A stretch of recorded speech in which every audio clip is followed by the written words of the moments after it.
Hello guys, Nigel with you, Nigel's Modelling Bench. Just a quick little video just to sort of give you some little tips about putting these tracks together. Now you'll remember, if you saw my review of these are the beautiful DN Studio tracks for the T28 Super Heavy tank from Takom. I did mention in that video, and I have actually subsequently been asked in the comments, will they fit the Dragon kit? No, because the Dragon kit is wrong. The Dragon kit has Sherman tracks on it. These tracks are narrower. These are correct to fit the Takom kit. The Takom kit is correct. The Dragon kit is incorrect.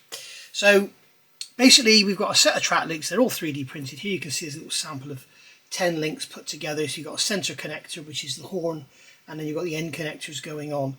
So it's just a couple of little tips just to sort of help the lesser experienced, those that are struggling, whatever, and your fingers are probably sore and falling off.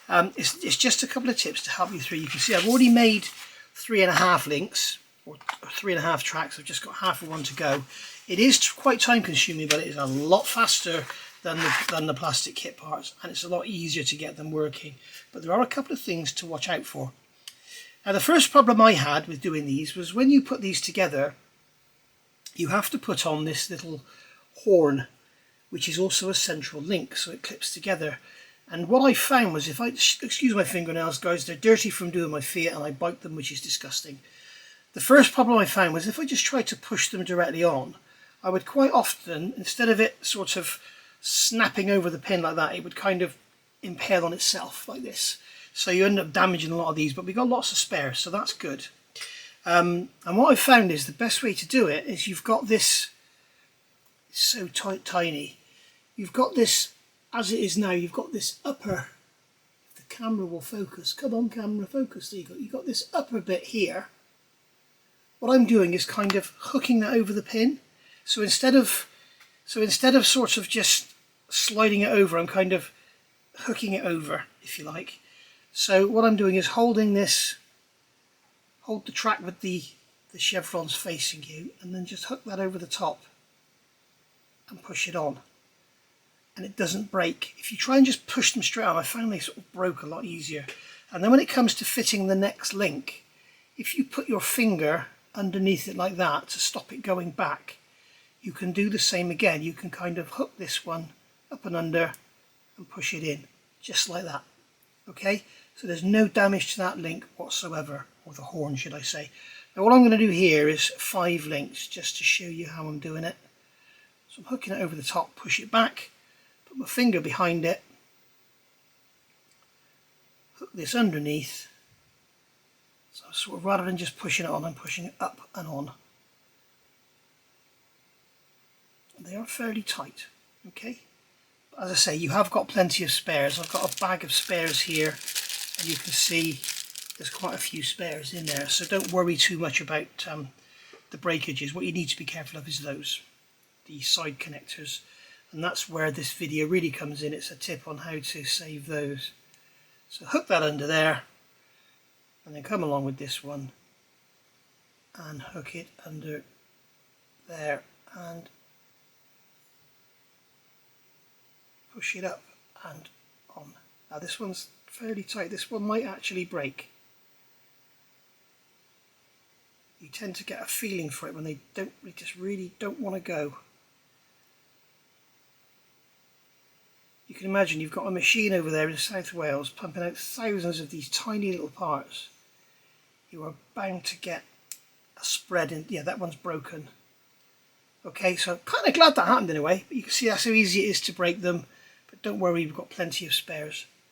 So we'll hook that over there. Just like so, that's got on. And then this one should slide on as easy as the others did.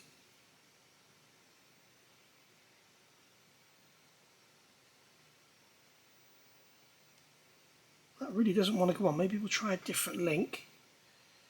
Maybe the pin is slightly bigger on that one. Here we go. Nope. This hasn't gone on. It sounded like it broke. It did. It broke. We've broken a second one on the same track link. Push that one up onto there, just like so. And then take this track link you go, that one easy. Okay, so there's 4. We'll just do a 5th one. So I'm kind of glad that went wrong on camera in here, because it makes it all look so easy, but it's not.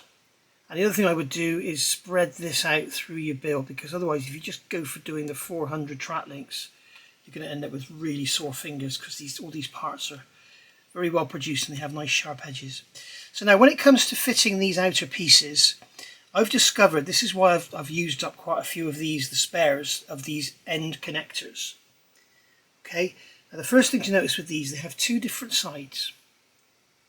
These parts are exactly the same, but as you can see, when I turn one over, there's a bolt head or rivet head or something there, you can see. Okay, that goes upwards, so that's going to face the horns.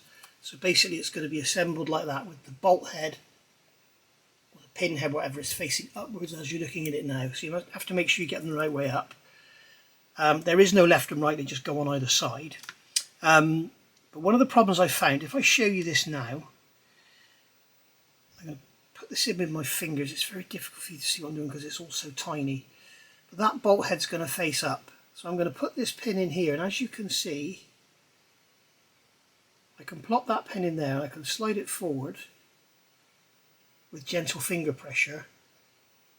I can actually clip it in with gentle finger pressure as well. So I get this second one here, and you can see here that I can slide it in easily.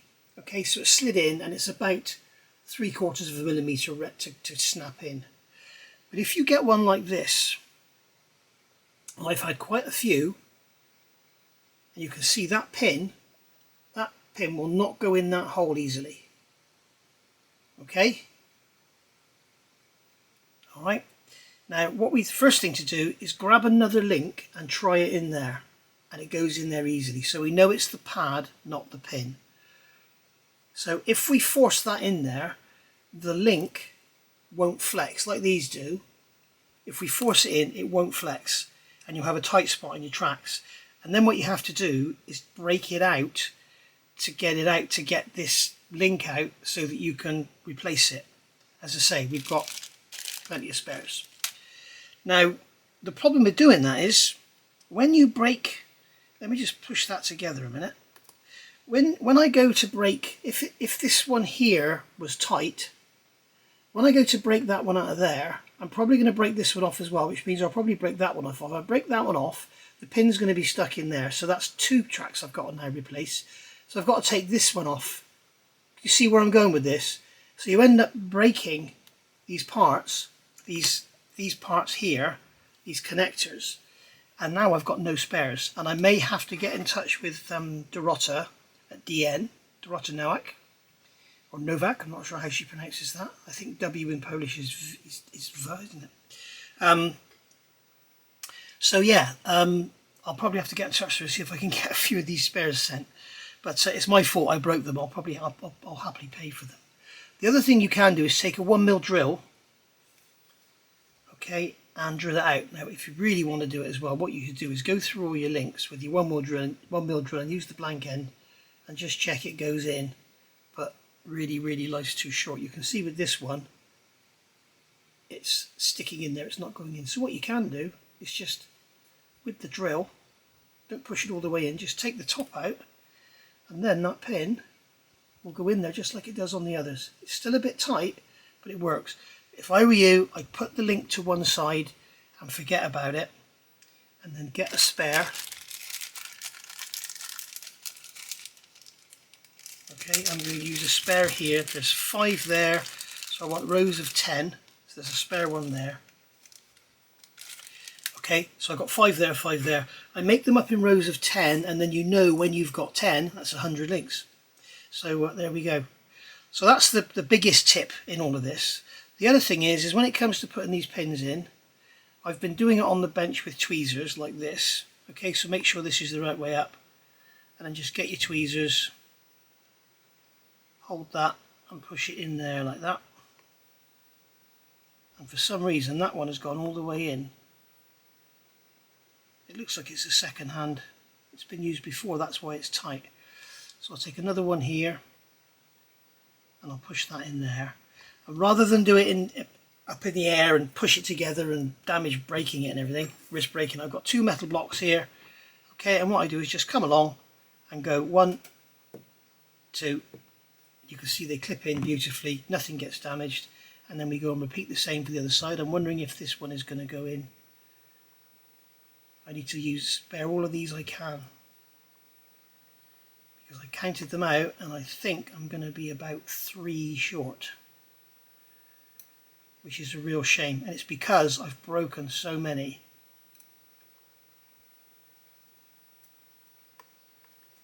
I can't get that one to go in now.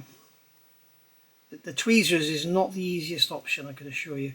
No, that one's not going to stay in, so that's, unfortunately, that is also scrap. So we're probably 4 short now. So you can actually snap them in with your fingers, but people have commented, I know ex-Gasman commented that he's got these and he's finding them very hard to press in. Some go in easier than others. You see, that one there was quite tight. But honestly, guys, save your fingers. That was quite tight as well. Save your fingers, just use the metal blocks. And I do them in rows of 10, and all I do is come along with the metal block like that. And I just go bump, bump, bump, bump, bump, bump, bump, bump, bump, all the way down, one at a time. Job done. And there's your row of 10. So there we go. And then once you've got your 10 rows of 10, you obviously use more connectors then and just connect them all together to make yourself a full length track, which is absolutely gorgeous. Somebody asked if this would make it RCable. Yes, it would. That'd be quite a project. They are very tough. They're very nice indeed. I think they're probably stronger than the plastic ones. The other nice thing with these is the plastic ones have a lot of, you can see these have a bit of stretch and give. You can see if I hold this end still, I can move this end forward, what, 10, 15 millimeters, if that. The other one, the plastic ones, are quite sloppy. So these are by far nicer, but if you don't want to go to the expense and you can handle the 5,200 sprue gates and 2,400 parts, then the plastic ones are just fine, as long as you're good with your gluing. You've got to be good with your gluing, guys. So as I say, these are much better than the kit parts because they just snap together. You don't have to use any glue. There's no cleanup. You don't even have to take them off a frame. Dorotto's already done that for you. So you can see they're just so easy. But I wish somebody had done this video that I've done now, and I'd watched it before I started, because I wouldn't be in the situation where I need extra links. Okay, so hopefully that's helped, and I'll see you all soon. If you want to get yourself some, dnstudiomodels.com or info@dnstudiomodels.com. There's a large range of 35th scale and 16th tracks on there, and some other accessories too. So go take a look. Thank you for watching. Bye for now.